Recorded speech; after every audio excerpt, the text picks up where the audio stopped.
Welcome to EPG Pathshala. I am Dr. Rukhsana Rahman from the Department of Women's Studies, Guwahati University. I will be speaking on the theoretical construct of masculine and feminine. This masculine and feminine, why these attributes are associated with the biological construct of male and female, we are going to check in this module. While introducing the construction of masculine and feminine, it has been found that gender is a relational category and that differentiation is a relational process.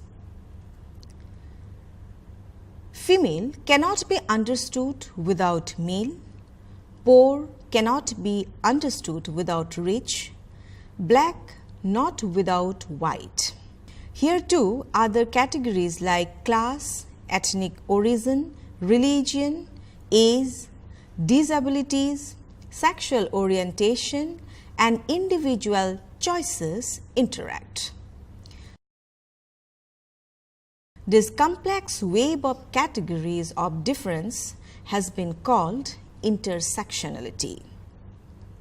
Using an intersectional concept of gender as a power relation in which masculine and femininities have shifting meanings rather than essential helps to analyze the durability and stability of unjust gender and social orders, including the use of violence by man against other men, women and children, without taking the connection between violence, quote unquote, and masculinity, quote unquote, as something natural or unchangeable. Militarized masculinity is a product of overemphasizing the idea of violence as a natural, quote unquote, part of masculinity. Violence can also be a significant resource for re-establishing male domination and identity in a situation of crisis and devaluation of traditional conceptions of masculinity. This kind of crisis can be provoked by an individual loss of autonomy. Reasserting masculine identities is also one potent explanation for the usually high level of domestic violence in post-war societies where demobilized and unemployed ex-combatants use violence in order to re-establish their position in the family and the household. In the masculine representations of war, scholars have pointed out that weaponry is often subconsciously phallic in nature, from spears in early warfare to nuclear missiles now. The language surrounding nuclear weapons is heavily sexualized. Initially, it was about being bigger in terms of the size of both the weapon and the overall stockpile. Casual references to the Cold War pointed out by the USA and the USSR as the big daddies of the war with powerful arsenals at their disposal. Contemporary references to weaponry still have an undercurrent of sexual activity, with words like discharge, quote unquote, and muscle, quote unquote, being commonly used. Due to the historical prevalence of male combatants, it has become accepted that masculinity is aggressive and femininity is passive. This feeds into how the gendered aspects of the war system are further shaped, which in turn further informs how the nexus is seen. During war, women are often more readily positioned in non-combatant supporting roles as wives, cooks, doctors and caregivers. Militarism and patriarchy are seen as mutually reinforcing the subordination of women and femininity and the valorization of man and masculinity. Masculinity defines man, and during conflict they are called upon to protect dear women, quote unquote. The urge to use sexual violence as a weapon in a conflict zone is related to their aggression, physical strength, and natural role as protectors of females who are submissive nurturers and givers of life. Wartime sexual violence therefore serves a dual purpose as a demonstration of power by a group of men over the enemy man or women, which simultaneously serves to emasculate the males of the enemy group. Feminization is also applied to dissenting men from the same groups like objectors, deserters, or homosexual male. Hence, the construction of an aggressive male, quote unquote, produces the idea of a threatened passive femininity, quote unquote, that is in need of protection. Now let us discuss about the formation of gender identities.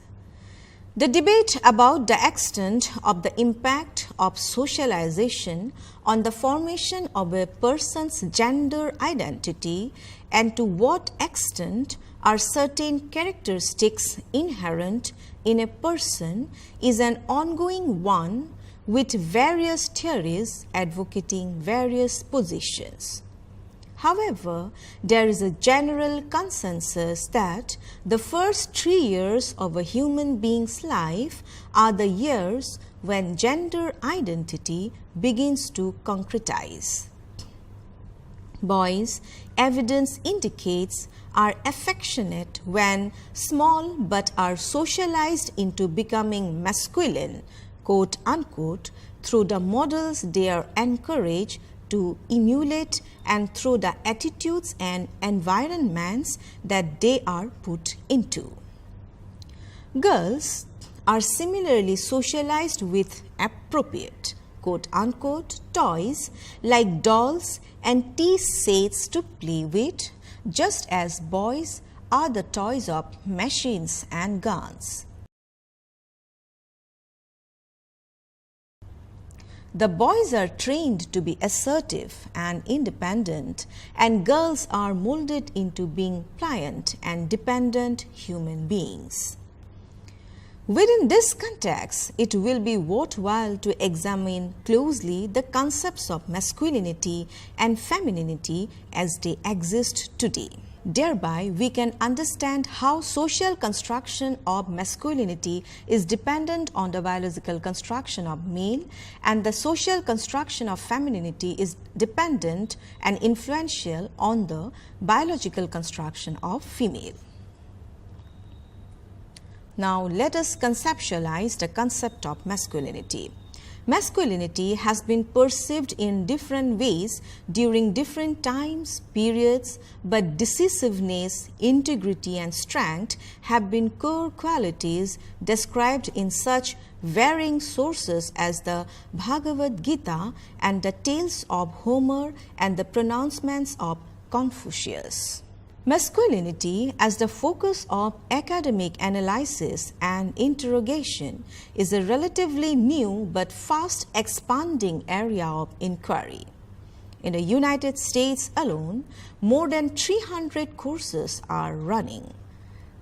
The intersections with other disciplines such as anthropology, psychology, and sociology and gender studies makes this a study both relevant and important.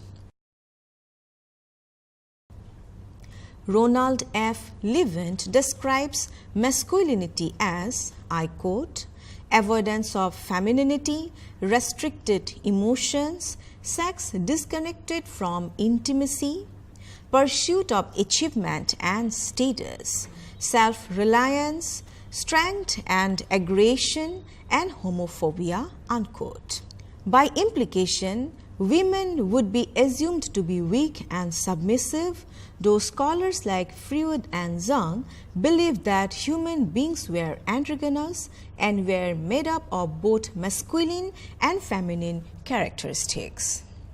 Since what constitutes masculinity has varied by time and place, and there are many versions of masculinity, it is necessary to examine the concept in its various manifestations.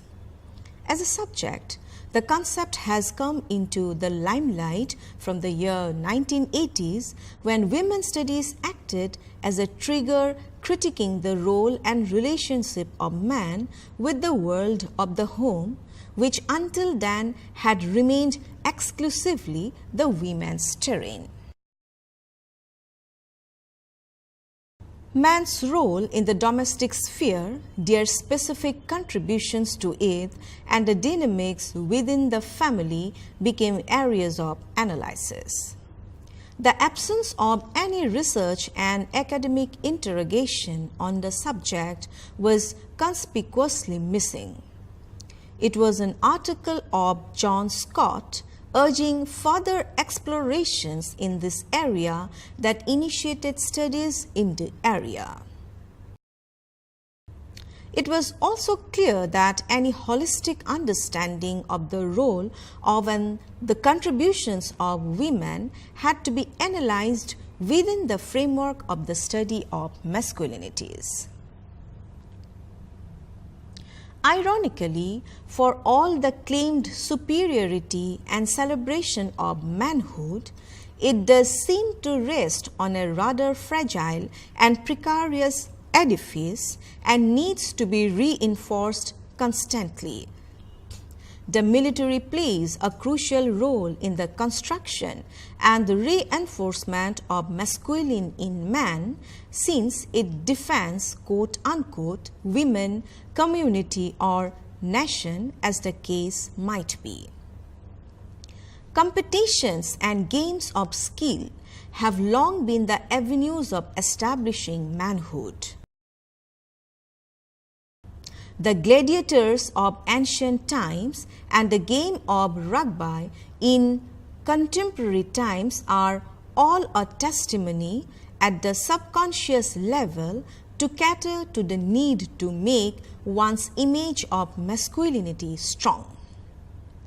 However, studies indicate that pressures on men to maintain their image of being masculine lead to stress. The whole projection of virility and sexual prowess, the accumulation and possession of wealth, particularly given the consumerist nature of contemporary society, is directly connected to social status. The working to earn the macho image and maintain a masculine appearance is a stressful process and frequently leads to major health problems for men in those areas traditionally associated with women, such as eating disorders. The following are some of the factors that have contributed to the revisiting of the concept of masculinity as it had existed till now. The fluid composition of modern society has also resulted in the boundaries between the work of men and women become diffuse. The growth of technology has contributed to the requirement of physical strength becoming less important in those areas of work where it was a necessity and have allowed women to enter into the job market. The growth of gender studies or women's studies has questioned the bias of male dominance and sexism in patriarchal structures of society. These factors have created what is sometimes referred to as a crisis of masculinity and opened the debate on what exactly constitutes masculinity. Actually, the concept of masculinity has been a fluid one and continues to be a subject of debate and dissent. Resting on the edifice of patriarchy, the concept finds it difficult to come to terms with the fact that both women and men are equal to one another and the male of the species is not inherently superior. Now let us discuss about the theories which is related to the concept of femininity. The concept of femininity. Femininity, like masculinity, is also based on a gendered concept of identity. It is about perception and the ways of perceiving. Although characteristics differ substantially, there are certain features that are ascribed universally to women. These are a tendency towards being emotional, tender, sensitive, caring and nurturing, and empathetic. Besides being characterized by the qualities mentioned earlier, women are often seen as pliable and helpless, considered an attractive trait by some. Sexual passivity is frequently perceived as a feminine characteristic and is linked to objectification. On the contrary, sexual assertiveness is perceived as masculine. However, in the more evolved parts of the world, sexual assertion or passivity are personal choices made by individuals rather than general features. Besides this, women are globally defined by their appearance. What they ought to wear and what they ought to look like is dictated by individual cultural norms and practices. For example, in Muslim countries, women are expected to wear the hijab and observe parda, or women in India in conservative communities still observe ghungat. Different parts of the female body can be exposed or have to be covered, again according to varying cultures and their relatively arbitrary impositions. The sari as clothing exposes the midriff of women. However, exposure of the midriff is frowned upon in certain cultures. On the other hand, Indian women are not expected to expose their legs, which apparently is not an issue in the Western world. Physical beauty in women is overstretched since it facilitates marriage or results in popularity among peer and the opposite sex. Certain physical features such as long hair, large eyes, a clear complexion, and a narrow waist all come in the category of feminine. In ancient China, women with small feet were considered aristocratic, which resulted in the practice of feet binding, leading to the malformation of the legs and feet. Again, in parts of Africa, the practice of wearing rings around the neck to make it longer still persists. The pressure upon young women to have hourglass figure or be a size 0 causes a wide range of health problems like anorexia, etc.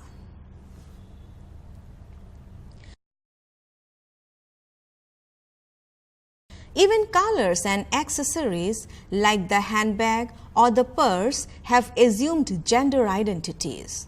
For example, the color pink is connected to girls and blue to boys, and certain types of shoes such as high-heeled shoes are perceived as feminine, although interestingly they are associated with men in France in the year 1700s.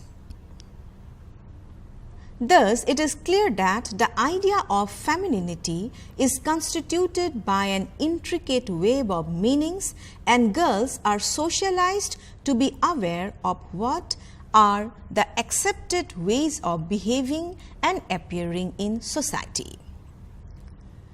Connected traditionally with the idea of femininity are also certain professions where the elements of care and nurturing are important, such as teaching and nursing.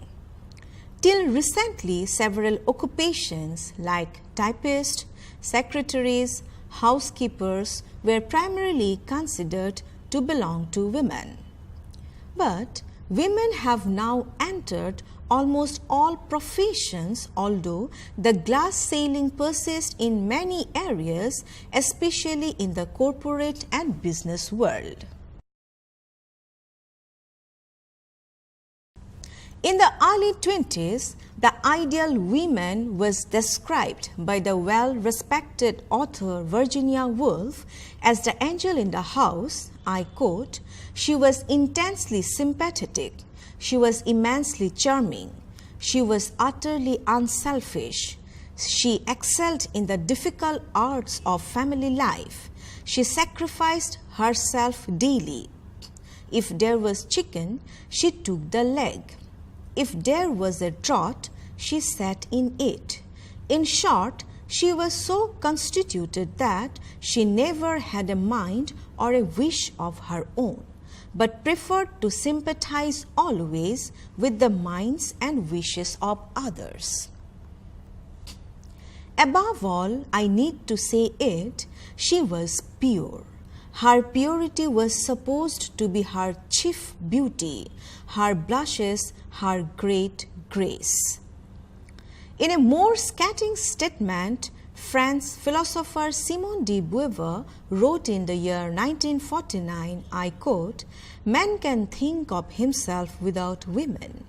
She cannot think of herself without man, and she is simply with man decrease, thus called the sex, quote unquote, by which is meant that she is sex, absolute sex, no less.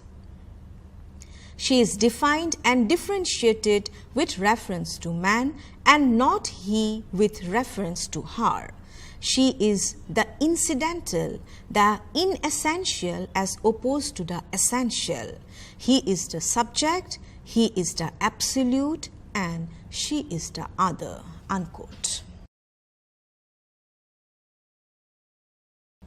The iconic American feminist Betty Friedan, in her seminal book, The Feminine Mystic, written in the year 1963, that is during the second wave feminist movement, had strongly rejected the construction of femininity as frail, dependent, and childlike, contending that such a cultural construct was responsible for the subjugation of women.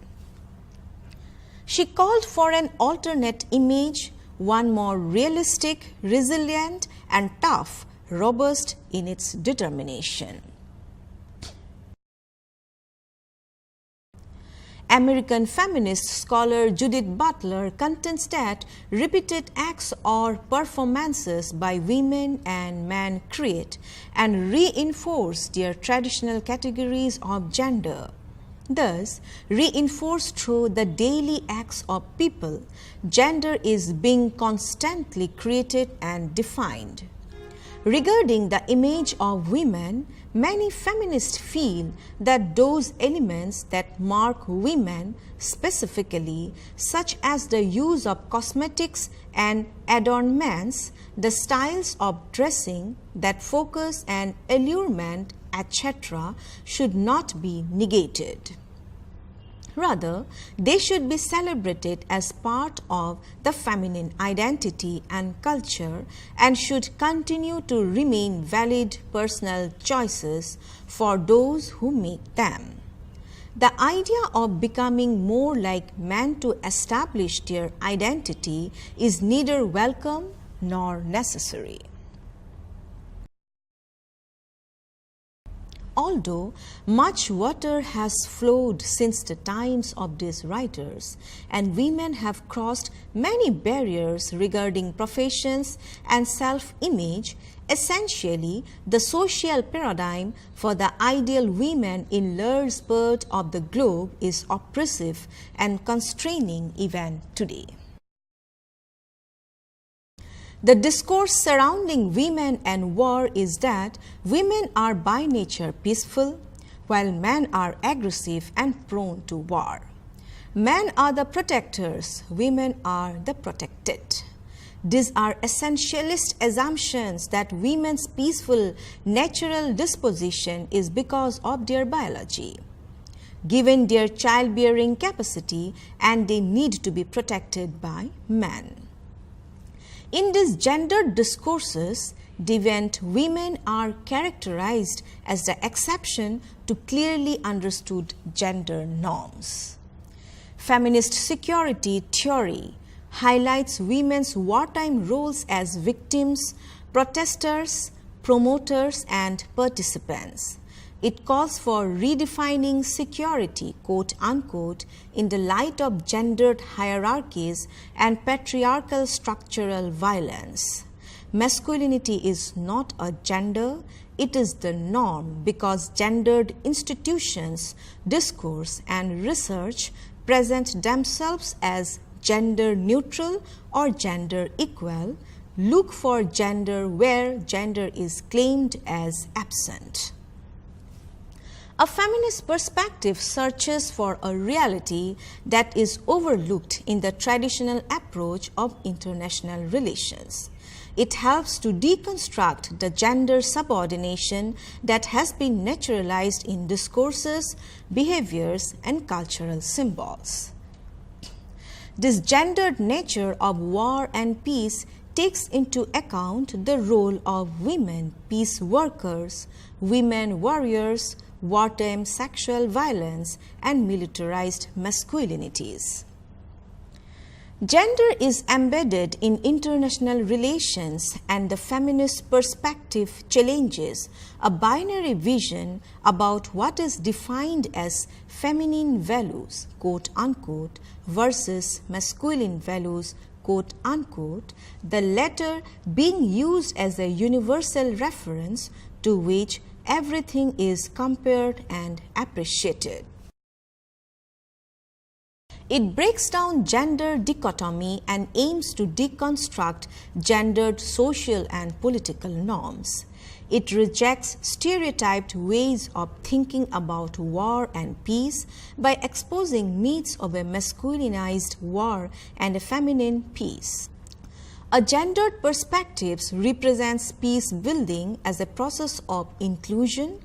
The inclusion of diverse groups in a society, the powerful and powerless, is important, especially those who have been victims of war, those who have been dispossessed, those who have been excluded from power, position, and access, those without a voice or capacity to influence or shape the many political, economic, and social forces that determine their choices in life, and finally, those who can lead efforts or contribute to economic reconstruction, community development, or meeting the needs of displaced people as societies transition from war to peace.